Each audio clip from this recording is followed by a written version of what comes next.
Active listening. Looking at one of the most important topics we will probably ever look at on this channel, we find out why this is one of the most vital traits you can possess as you move through life recreationally and professionally.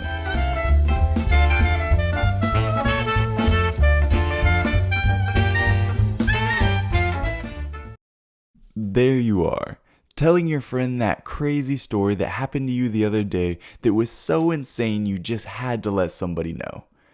Right as you get to the climax where you think the ending is going to blow their mind, their eyes drift away and they chuckle a little, proceeding to tell their own crazy story that they think is better than yours. I'm sure this has happened to all of us at some point, and this is the part where I would say left us feeling unheard and annoyed, but this isn't entirely true. I believe this interrupting and quote unquote chime in culture has become so common people don't even realize their own interrupting nature. Before we go any further, let's define active listening and passive listening so we're all on the same page. Active listening includes responses that demonstrate that you understand what the other person is trying to tell you about their experience, as well as complete attention to what they are saying. Passive listening is little more than just hearing. In its deceptive nature, it can come off as active listening when a person quietly doesn't speak while the other is communicating to them, but the communication is strictly one way. Just because someone isn't saying anything while you're talking doesn't mean they are processing a single word you are saying. Active listening involves a handful of key traits to be put to use properly. If you are honestly wanting to convert from a talkaholic to an active listener, these are the things you need to pay attention to when you're in a conversation. 1. Smiling. Unless your friend is telling you about how their dog died. Smiling shows you have a positive attitude about conversing and reflects an extroverted nature that naturally draws people to want to talk with you. 2. Eye contact. I cannot stress this enough. Many people shy away from eye contact because they feel uncomfortable or invasive if they look at somebody for too long. I'm not saying stare into their soul, and it's okay to look away at times when appropriate, but eye contact gives the person you're talking to validation that you're actually tuning out distractions and focusing your attention on what they have to say. While on the topic, we look at point number 3, which is conveniently eliminating distractions.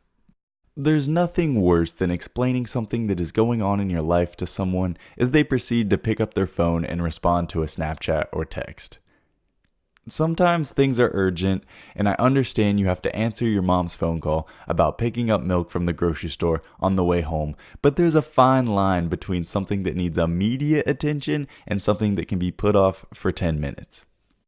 Now, before we get to the last point, I just have to say, as great as all of those traits I just listed are, it hurts to say that if you do all of those, you are a quote-unquote accomplished active listener.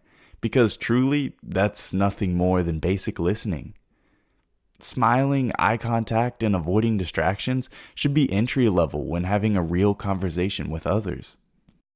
I often find people talking about how great a listener that person was or how they really felt understood and heard when that person is doing nothing more than the most basic of paying attention.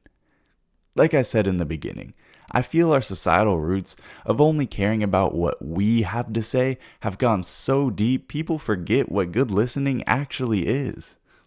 Conclusively, we look at point number 4, and truly the only defining trait of a successful active listener, and that is mirroring. Mirroring is a surprisingly amusing trait, as most people have no idea when people do it to them. Mirroring refers to acting in accordance with the other person's emotions as they tell a story or chat about something.